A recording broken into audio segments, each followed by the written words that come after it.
سبحان ربك رب العزة عما يصفون وسلام على المرسلين والحمد لله رب العالمين.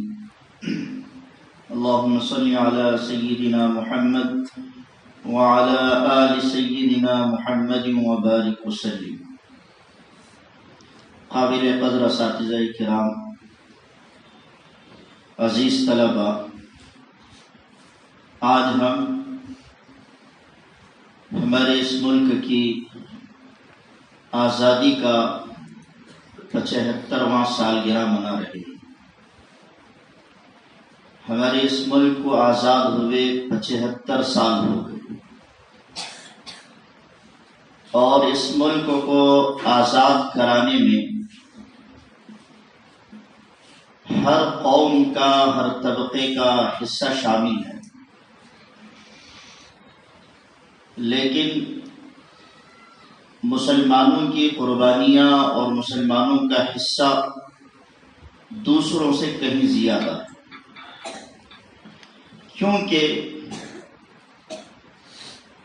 اسلام آزادی کا حکم دیتا ہے. اللہ تعالیٰ نے ہر انسان کو، چاہے وہ مرد ہو یا عورت، آزاد پیدا کیا. غلامی اوپر سے لادی ہوئی ایک چیز ہے، مسلط کی ہوئی ایک چیز ہے. اسی لیے اللہ تبارک و تعالیٰ نے ہر زمانے میں اپنے نبیوں کو، برگزیدہ بندوں کو اس بات کا حکم دیا ہے کہ وہ اللہ کے بندوں کو انسانوں کی غلامی سے آزاد کرا. ایک اللہ کے علاوہ کسی کی غلامی اللہ کو پسند نہیں ہے، اور انسان کی شان اسی میں ہے کہ وہ صرف ایک اللہ کی غلامی اختیار کرے. اسی لیے اللہ تعالیٰ نے نبیوں کو جہاں دوسرے احکامات پہنچانے پر مامور کیا تھا، وہیں اس بات کا بھی حکم دیا تھا کہ میرے بندوں کو انسانوں کی غلامی سے آزاد کراؤ. چنانچہ حضرت موسیٰ علیہ السلام کے زمانے میں جب فرعون نے بنی اسرائیل کو غلام بنا لیا تھا اور بنی اسرائیل غلامانہ زندگی بسر کر رہے تھے، ان کے سارے حقوق چھین لیے گئے تھے، ان کو خوشی منانے کا اور اپنی کارروائی کرنے کا، خوشی کا پروگرام منانے کا، شادی بیاہ کرنے کا اور گھر بنانے کا بھی حق حاصل نہیں تھا. ایسے وقت میں اللہ تبارک و تعالیٰ نے حضرت موسیٰ علیہ السلام کو حکم دیا کہ میرے بندوں کو فرعون کی غلامی سے نجات دلاؤ، آزاد کرو. چنانچہ اللہ کے حکم سے حضرت موسیٰ علیہ السلام بنی اسرائیل کو لے کر نکل گئے. فرعون کی بستی کو، اس کے علاقے کو، اس کے ملک کو چھوڑ کر دوسرے علاقے کی طرف ہجرت کر گئے. اللہ کے نبی علیہ السلام کے دور میں انسانوں کو غلام بنانے کا ایک رواج چل رہا تھا. انسانوں کو خریدنے کا، بیچنے کا روزانہ بازار لگتا تھا، اور انسانوں کو خرید کر، ان کو غلام بنا کر ان پر بے تحاشا ظلم و ستم کیا جاتا تھا. اللہ کے نبی صلی اللہ علیہ وسلم نے اپنے دور میں غلاموں کو آزاد کرنے کی ترغیب دی. کئی موقعوں پر، کئی جنگوں میں جو قیدی مسلمانوں کے پاس مال غنیمت میں آئے تھے، اللہ کے نبی صلی اللہ علیہ وسلم نے، صحابہ نے ان کو آزاد کر دیا. حضرت ابوبکر رضی اللہ تعالیٰ عنہ کے بارے میں مشہور ہے، ہم نے سنا ہے کہ وہ بہت زیادہ غلاموں کو آزاد کرتے تھے. اسی لیے ان کا ایک لقب ہے عتیق. عتیق کہتے ہیں گردن چھڑانے والے کو، آزاد کرنے والے. حضرت ابوبکر رضی اللہ تعالیٰ اپنے مال کا اکثر حصہ غلاموں کے آزاد کرانے پر لگاتے تھے۔ اللہ تعالیٰ نے انسانوں کو غلامی کی زندگی سے آزادی دلانے کے لیے، چھٹکارا دلانے کے لیے ایک عجیب و غریب نظام بنایا۔ اگر کوئی بڑی غلطی کرتا ہے، بڑا گناہ کرتا ہے، تو غلام آزاد کرنے کا حکم دیا گیا۔ کئی گناہ ایسے ہیں کہ ان کی سزا میں غلام کو آزاد کرنے کا حکم دیا گیا۔ اللہ تعالیٰ کے نزدیک آزادی بہت اہمیت کی حامل ہے۔ جیسے انسانوں کے لیے آکسیجن ضروری ہے، ویسے انسان کے لیے آزادی ضروری ہے۔ آکسیجن نہ ہو تو انسانی زندگی کا دم گھٹنے لگتا ہے، اور اسی طرح اگر آزادی نہ ہو، غلامی کی زندگی گزارنے لگے معاشرہ، تو پھر معاشرے کا دم گھٹنے لگتا ہے۔ معاشرے کی بقا کے لیے، معاشرے کی ترقی کے لیے اور معاشرے کے باقی رہنے کے لیے آزادی ضروری ہے۔ اسی لیے جب بھی دنیا میں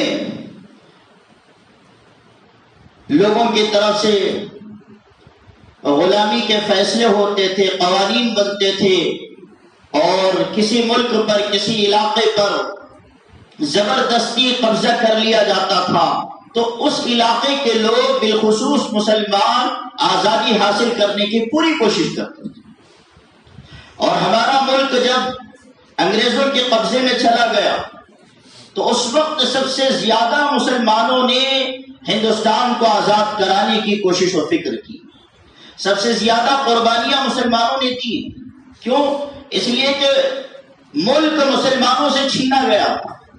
جس وقت انگریز ہندوستان میں آئے تھے اس وقت جہانگیر شاہ کی حکومت تھی۔ شروع میں یہ لوگ 1600 عیسوی میں آئے تھے۔ پرتگال سے ایک قافلہ آیا تھا واسکو ڈی گاما کی قیادت میں۔ ان کا مقصد تھا صرف ہندوستان کو دیکھنا، ہندوستان میں گھوم پھر کر سیر و تفریح کے مزے لینا۔ لیکن جب انہوں نے دیکھا کہ ہندوستان زرخیز علاقہ ہے، یہاں معیشت کے بہت سارے اسباب، دروازے کھلے ہوئے ہیں، تو ان کی نیت بدل گئی۔ انہوں نے سوچا کہ اس ملک میں ہم تجارتی سینٹر، تجارتی کمپنیاں، مراکز قائم کر کے اپنے ملک کو، اپنے علاقے کو ہم مالدار بنائیں۔ جس وقت انگریز آئے تھے اس وقت ہمارا ملک سونے کی چڑیا کہلاتا تھا، بے حساب یہاں مال تھا، معیشت کے بہت سارے ذرائع تھے۔ انگریزوں نے ان ذرائع سے فائدہ اٹھانا شروع کیا، اور 1612 میں ایسٹ انڈیا نام کی کمپنی قائم ہوئی۔ 30,000 پاؤنڈ ادا کر کے کمپنی کو اس ملک میں چلانے اور شروع کرنے کی پرمیشن لی گئی۔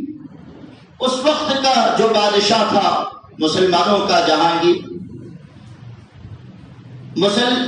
انگریزوں کے دلوں میں جو مقصد چھپا ہوا تھا اس کو انہوں نے بھانپ نہیں سکا۔ انہوں نے اجازت دے دی، ایسٹ انڈیا نام کی کمپنی قائم ہو گئی، اور پھر وہاں سے پورے ملک میں انہوں نے اپنا جال بچھانا شروع کر دیا۔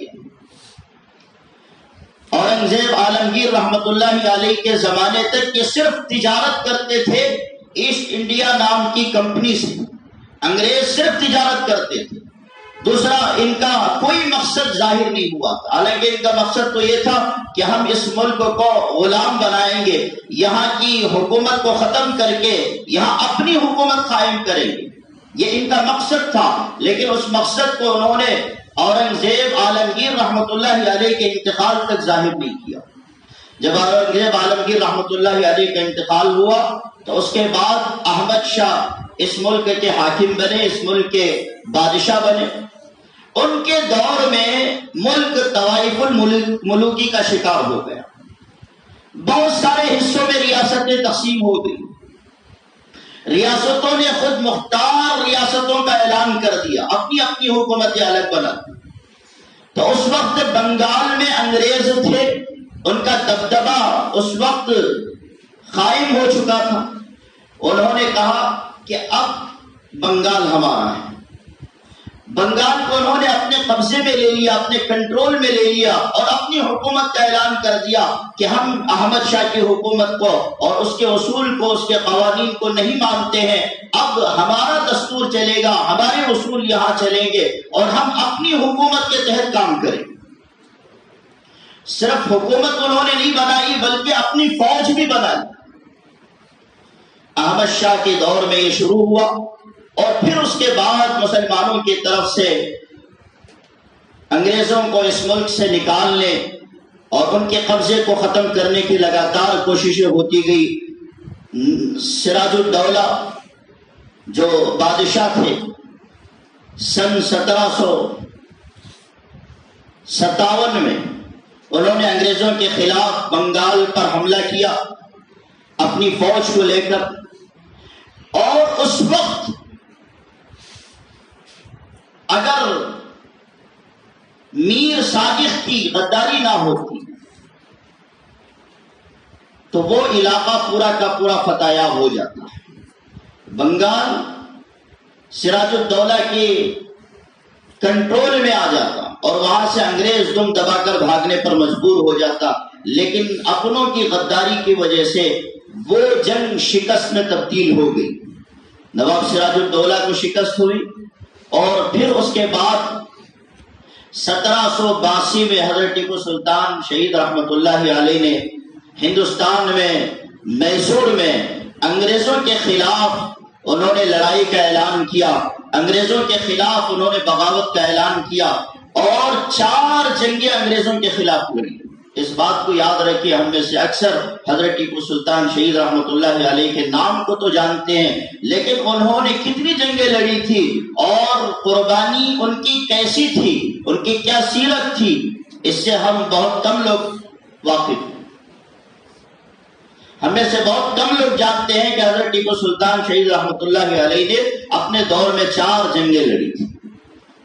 1752 سے لے کر 1799 تک حضرت ٹیپو سلطان شہید رحمت اللہ علیہ نے 4 جنگیں لڑی تھی، اور جو آخری ان کی جنگ تھی انگریزوں کے خلاف وہ سری رنگا پٹن میں لڑی گئی تھی۔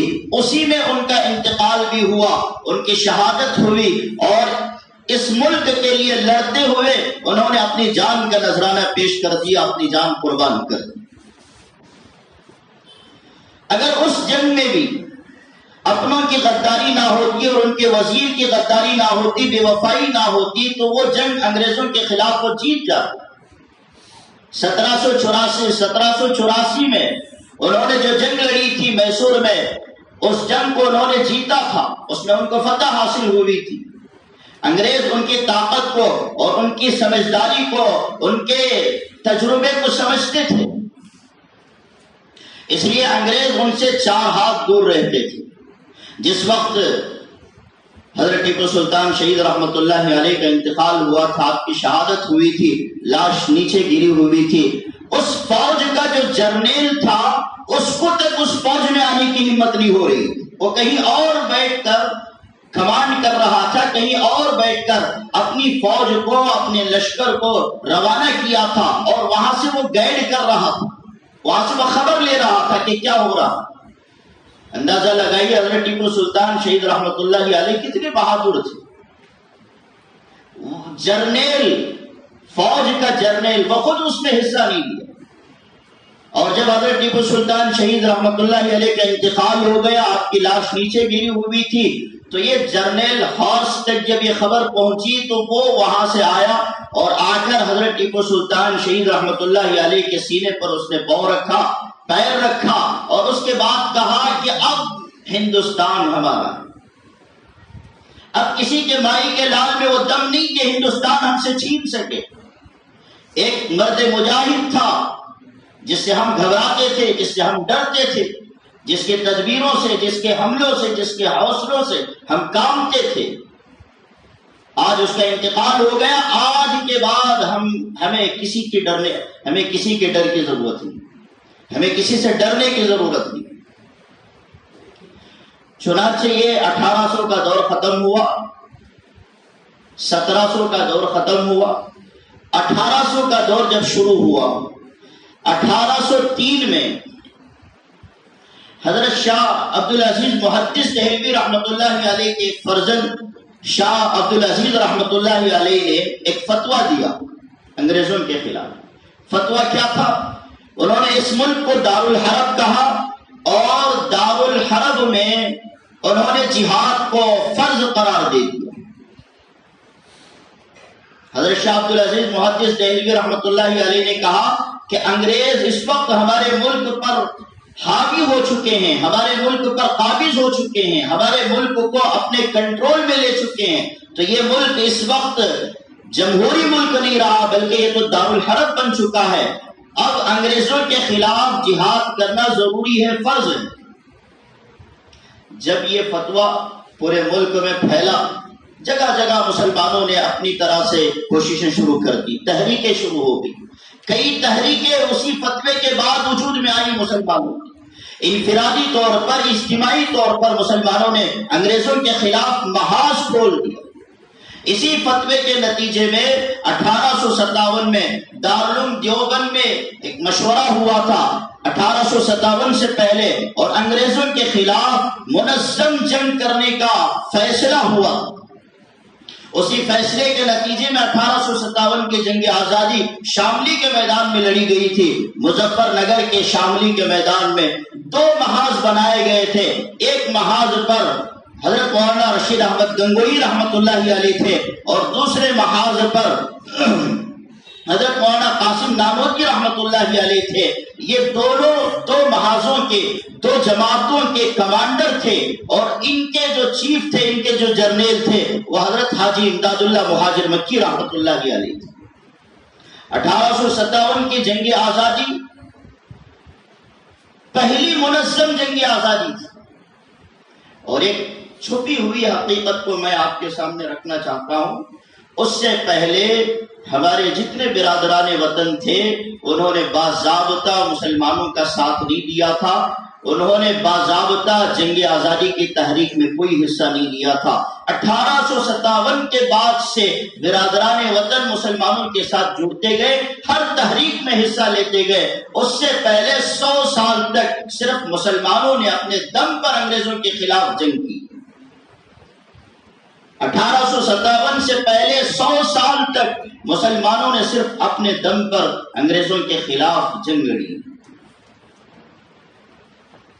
1857 کی جنگ آزادی میں جو شاملی کے میدان میں لڑی گئی تھی, حافظ ضامن شہید ہو گئے, حضرت مولانا قاسم نانوتوی رحمۃ اللہ علیہ کو گولی لگی, بہت سارے علماء اس وقت زخمی ہوئے, شہید ہوئے. وہ جنگ بھی شکست میں تبدیل ہو گئی, مسلمانوں کو, علماء کو کامیابی حاصل نہیں ہوئی. لیکن مسلمانوں نے, علماء نے بالخصوص انگریزوں کا ڈٹ کر مقابلہ کیا اور انگریزوں کو سوچنے پر مجبور کر دیا. وہ انگریز جو ٹیپو کی شہادت کے بعد بہت فخر کے ساتھ کہا تھا کہ یہ ملک اب ہمارا ہے, اس ملک کو کوئی ہم سے چھین نہیں سکتا, اس کو ایک مرتبہ سوچنے پر مجبور کر دیا تھا کہ اس ملک میں ابھی بہادر موجود ہیں, اس ملک میں مجاہد آزادی ابھی موجود ہیں, اور مسلمانوں کے دلوں میں ہم سے لڑنے کا جذبہ ابھی موجود ہے.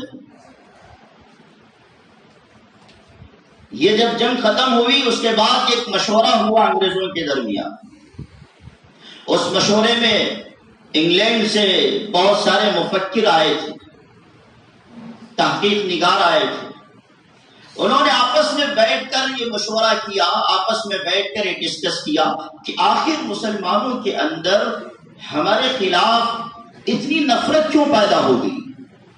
مسلمان ایک جٹ ہو کر 1857 کی جنگ آزادی میں کیسے مقابلے کے لیے جمع ہو, کون ان کو ابھار رہا ہے, کون ان کو تیار کر رہا ہے, کون ان کو ہمارے خلاف بھڑکا رہا ہے. اس پر جب تحقیق ہوئی تو پتہ چلا کہ مسلمانوں کے علماء جگہ جگہ جہاد کا فتویٰ جاری کر کے انگریزوں کے خلاف جمع کر رہے ہیں، لوگوں کو ابھار رہے ہیں، لوگوں کو کھڑا کر رہے ہیں، لوگوں کو اپنی جانوں کی قربانی دینے کے لیے کہہ رہے ہیں۔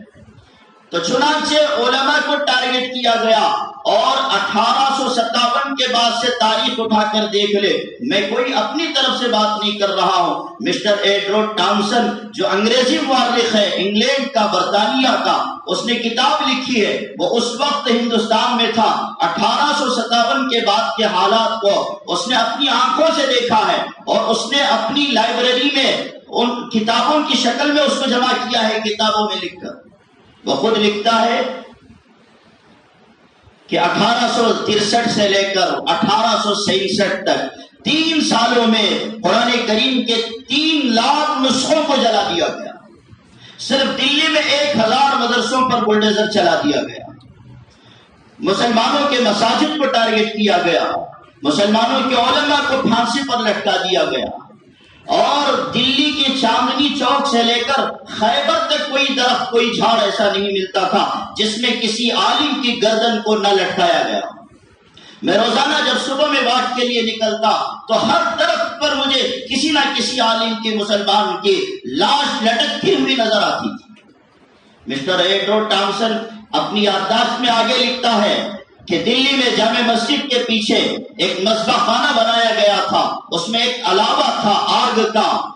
میں جب پیچھے گیا تو مجھے مردار کی بدبو محسوس ہوئی۔ میں معلوم کرنے کے لیے، دیکھنے کے لیے اندر گیا تو کیا دیکھتا ہوں کہ میرے سامنے ایک علاوہ دہک رہا ہے، اور اس میں علماء کو ڈال کر جلایا جا رہا ہے۔ میرے دیکھتے ہی دیکھتے 40 اور علماء کو لایا گیا، میرے سامنے ان کے کپڑے اتارے گئے، اور ان سے کہا گیا کہ تم میں سے کوئی ایک یہ کہہ دے کہ 1857 کے جنگ آزادی میں ہم شریک نہیں تھے، ابھی چھوڑ دیں گے۔ کوئی ایک یہ کہہ دے تم میں سے، تم سب کو چھوڑ دیں۔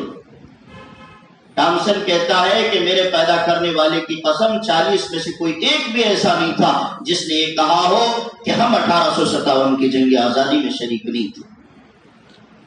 میرے دیکھتے ہی دیکھتے میرے آنکھوں کے سامنے ان کو بھی آگ میں ڈال دیا گیا، وہ جل گئے، بھن گئے، ان کا وجود ختم ہو گیا۔ میں اس منظر کو دیکھ نہ سکا، اور پھر میں وہاں سے آ گیا۔ ٹامسن کہتا ہے پتہ نہیں اس شام تک کتنے مسلمانوں کو، علماء کو ساتھ میں ڈال کر تپایا گیا، پکایا گیا، ان کے وجود کو ختم کیا گیا۔ یہ کوئی مسلمان مورخ نہیں ہے، یہ کوئی سکھ یا ہندو مورخ نہیں ہے، یہ انگریزی مورخ ہے۔ انگلینڈ سے اس کا تعلق ہے، برطانیہ سے اس کا تعلق ہے۔ اس نے اپنی کتاب میں لکھا ہے، آج بھی وہ کتابیں برطانیہ کے لائبریریوں میں موجود ہیں۔ جب 1800 کا دور ختم ہوا، 1900 کا دور شروع ہوا۔ 1900 کے دور میں حضرت شیخ الہند رحمت اللہ علیہ نے منظم طریقے سے انگریزوں کے خلاف محاذ کھولا۔ حضرت شیخ الہند رحمت اللہ علیہ نے بھانپ لیا کہ انگریزوں کے قبضے کو، اس کے تسلط کو ختم کرنے کے لیے صرف اندرونی طاقت کافی نہیں ہو سکتی، بلکہ باہر کے لوگوں کی طاقت کی ضرورت پڑے گی، اور دوسرے ممالک کی فوج کی، دوسرے ممالک کے لوگوں کی ضرورت پڑی۔ چنانچہ انہوں نے 1912 میں تحریک ریشمی رومال کے عنوان سے، نام سے ایک تحریک چلائی۔ کیا تھی ریشمی رومال کی تحریک؟ ریشمی رومال کی تحریک، اس کا پلان یہ تھا کہ جو دوسرے ملکوں میں مسلمان رہتے ہیں، سنجیدہ مزاج کے لوگ رہتے ہیں، سیکولر لوگ رہتے ہیں، ان کو ہمارے ملک میں لایا جائے، ان کو بلایا جائے، اور ان کی طاقت سے، ان کے ذہن سے فائدہ اٹھا کر اس ملک کو آزاد کرانے کی سوچی جائے۔ چنانچہ حضرت شیخ الہند رحمۃ اللہ علیہ نے 3 جماعتوں کو روانہ کیا۔ ایک جماعت حجاز گئی تھی، ایک جماعت جرمنی گئی تھی، اور ایک جماعت افغانستان گئی تھی، کابل کے علاقے۔ حضرت مولانا عبید اللہ سندھی رحمۃ اللہ علیہ یہ کابل گئے تھے اور وہاں جا کر انہوں نے عبوری حکومت قائم کی تھی اور وہاں کے لوگوں کو انہوں نے تیار کر لیا تھا۔ حضرت شیخ الہند رحمۃ اللہ علیہ ترکی کے لوگوں سے مدد مانگنے کے لیے، ترکی کے بادشاہ سے مدد حاصل کرنے کے لیے حجاز تشریف لے گئے تھے۔ 2 سال تک وہاں رہے، 2 سال میں لگاتار ملاقات کرتے رہے، ترکی کے بادشاہ کا ذہن بناتے رہے، ہندوستان کے حالات سناتے رہے اور انگریزوں کا جو قبضہ پورے ملک میں ہو چکا تھا اس کی تفصیل سناتے رہے۔ اس وقت کا جو بادشاہ تھا ترکی کا وہ انور پاشا تھا، اس نے اپنی طرف سے مدد کا اعلان کر دیا، وعدہ کر دیا کہ میں ضرور آپ کا ساتھ دوں گا، لیکن کیسے ملک میں داخل ہونا ہے اس کے لیے ایک نقشہ بنایا گیا تھا، ایک پلان بنایا گیا تھا۔ وہ نقشہ، وہ پلان ریشمی رومال میں تحریر تھا۔ ایک رومال تھا جس کو ریشمی رومال کہتے ہیں، اس میں وہ سارا نقشہ پلان بنایا گیا اور وہ پلان حضرت شیخ الہند رحمۃ اللہ علیہ کو بھیجا گیا، وہ رومال بھیجا گیا، لیکن بیچ کے لوگوں کی جاسوسی اور غداری کی وجہ سے وہ رومال پکڑا گیا۔ انگریز نے اس کو پکڑ لیا اور ایک روایت میں آتا ہے کہ ایک تاریخ میں یہ بات بھی ملتی ہے کہ مدینے کا جو اس وقت کا حاکم تھا، گورنر تھا، اس نے خود انگریز کو اور برطانیہ کے وائس رائے کو، اس وقت کا جو چانسلر تھا، اس کو اس نے اطلاع کی، خبر کی کہ دیکھو ایک ایسا پلان آیا ہے، اس پلان کے تحت ہندوستان میں دوسرے ملکوں سے لوگ داخل ہونے والے۔ حضرت شیخ الہند رحمۃ اللہ علیہ تک وہ رومال نہیں پہنچا۔ حضرت مولانا عبید اللہ سندھی رحمۃ اللہ علیہ نے اس رومال کو افغانستان سے بھیجا تھا۔ حضرت مولانا عبید اللہ سندھی رحمۃ اللہ علیہ شیخ الہند کے شاگرد تھے اور وہ مجاہد آزادی تھے۔ وہاں انہوں نے اندر ملک میں داخل ہونے کا سارا پلان، اس کے سارے راستے اس میں تحریر کر کے، نقش کر کے اس کو بھیجا تھا، لیکن بدقسمتی سے وہ رومال حضرت شیخ الہند رحمۃ اللہ علیہ تک نہیں پہنچا۔ اور پھر جب وہ رومال پکڑا گیا تو شیخ الہند رحمۃ اللہ علیہ پر کارروائی ہوئی، آپ کو پکڑ کر جیل میں ڈال دیا گیا اور مالٹا کی جیل میں 3 سال تک آپ مقید رہے، قید و بند کی صحبتیں برداشت کرتے رہے 3 سال تک۔ اور صرف آپ ہی کو نہیں بلکہ آپ کے ساتھ جو لوگ کام کر رہے تھے، سرکردہ علماء تھے، حضرت مولانا جعفر تھانیسری رحمۃ اللہ علیہ کو اور اسی طرح حضرت مولانا عبید اللہ سندھی رحمۃ اللہ علیہ کو پکڑ کر جیل میں ڈال دیا گیا۔ حضرت مولانا شیخ الہند رحمۃ اللہ علیہ 3 سال تک جیل میں رہے اور روزانہ ان کو ٹارچر کیا جاتا تھا، ان کے پیٹھ کو داغا جاتا تھا اور ان کے گوشت کو داغا جاتا تھا، جس کی وجہ سے جسم کا، پیٹھ کا گوشت بہت حد تک ان کا ختم ہو چکا تھا۔ جسم پر جب وہ جیل سے باہر آئے تھے تو مہاتما گاندھی بھی وہ بندرگاہ پر پہنچے تھے ان کا استقبال کرنے کے لیے۔ کیوں پہنچے تھے؟ میں ایک تاریخی حقیقت آپ کو سنانا چاہتا ہوں۔ ہر سال اس موقع پر، 15 اگست کے موقع پر اور اسی طرح یوم جمہوریہ کے موقع پر ہم مہاتما گاندھی کو یاد کرتے ہیں، ان کو خراج عقیدت پیش کرتے ہیں۔ یاد کرنا چاہیے، خراج عقیدت پیش کرنا چاہیے۔ وہ اس ملک کے راشٹر پتا ہیں، ان کو راشٹر پتا ڈکلیئر کیا گیا ہے، ان کی قربانیاں بھی اپنی جگہ ہیں، لیکن ان کو بلانے والے حضرت شیخ الہند رحمۃ اللہ علیہ تھے۔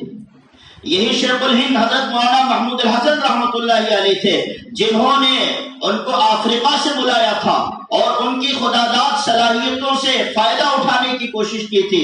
مہاتما گاندھی کو اللہ تعالیٰ نے بے پناہ ذہن عطا کیا تھا، ان کو اللہ تعالیٰ نے اعلیٰ ذہن سے نوازا تھا، تو ان کے ذہن سے، ان کے تجربوں سے فائدہ اٹھانے کے لیے ان کو وہاں سے بلایا گیا تھا۔ افسوس کی بات تو یہ ہے کہ ہم خود اپنے اکابر مسلمانوں کی تاریخ سے اتنے ناواقف ہو چکے ہیں کہ جنہوں نے بلایا ان کے نام کو تک ہم نے بلا دیا، اور جن کو بلایا گیا ہم نے اصل سمجھ کر آج تک انہی کو خراج عقیدت پیش کرتے آ رہے۔ یہ ہماری اپنی نادانی ہے۔ جب ہندوستان آزاد ہوا سن 1947 میں 15 اگست، تو جو مسلمان تھے، علماء تھے، وہ پیچھے رہ گئے۔ کیونکہ جو علماء تھے وہ مدرسوں سے آئے تھے، جو مسلمانوں کے قائد تھے، پیشوا تھے، ان کے اپنے کام تھے۔ جیسے ملک آزاد ہوا تو وہ اپنی اپنی جگہ چلے گئے، اور جو دوسری صف کے لوگ تھے وہ سامنے آ گئے۔ ہم نے اور بعد اس وقت کے لوگوں نے اور بعد والوں نے یہ سمجھا کہ ہندوستان کے آزاد کرانے میں، جنگ آزادی میں صرف انہی کا رول تھا، انہی کا کردار تھا، مسلمانوں کا یا علماء کا کوئی کردار نہیں تھا۔ اور آج تک اصل تاریخ کو ختم کر کے، اصل تاریخ پر غبار ڈال کے، اصل تاریخ کو چھپا کر وہ تاریخ پیش کی جا رہی ہے جو دوسرے صف کے لوگوں کی۔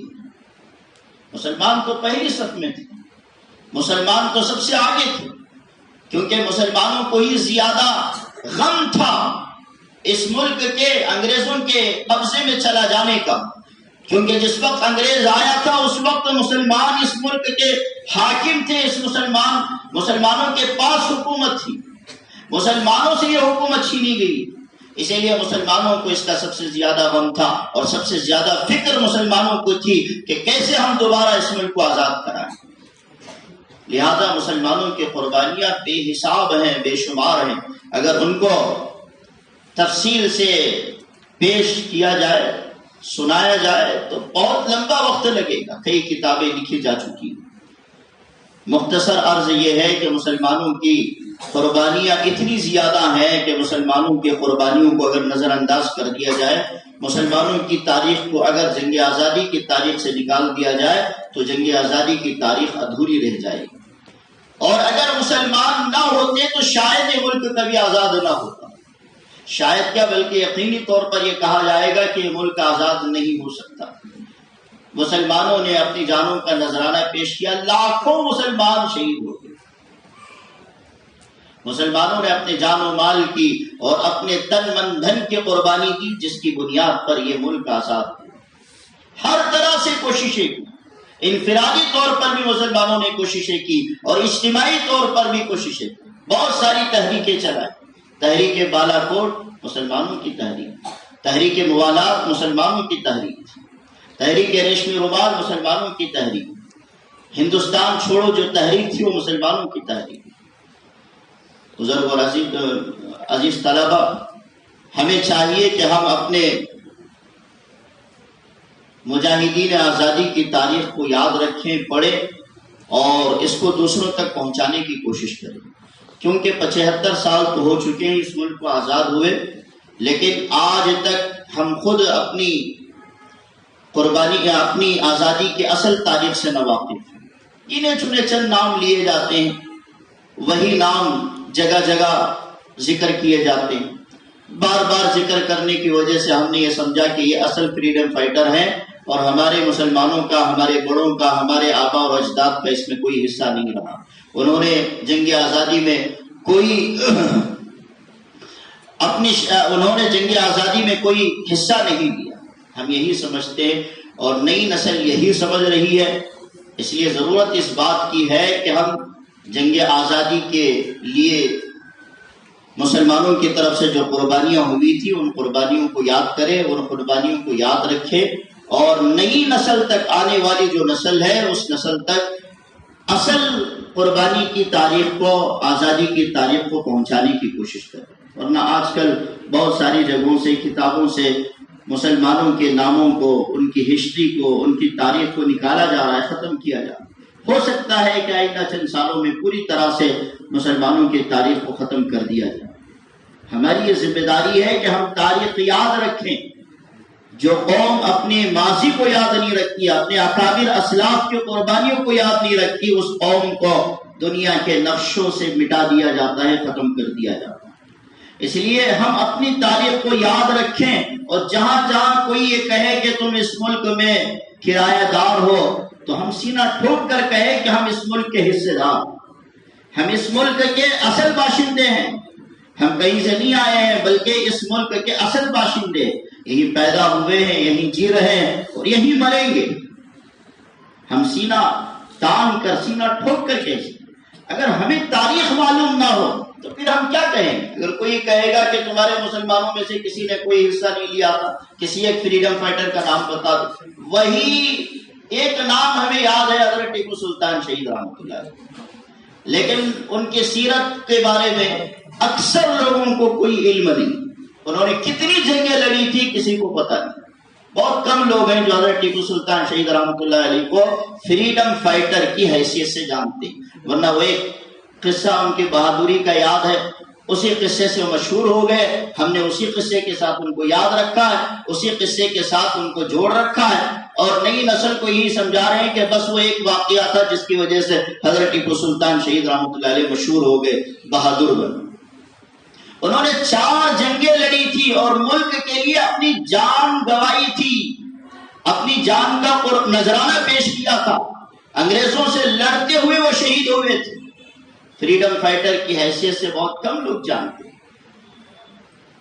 تو ضرورت اس بات کی ہے کہ ہم تاریخ کو پڑھیں، یاد رکھیں اور تاریخ کو آگے پہنچانے کی کوشش کریں۔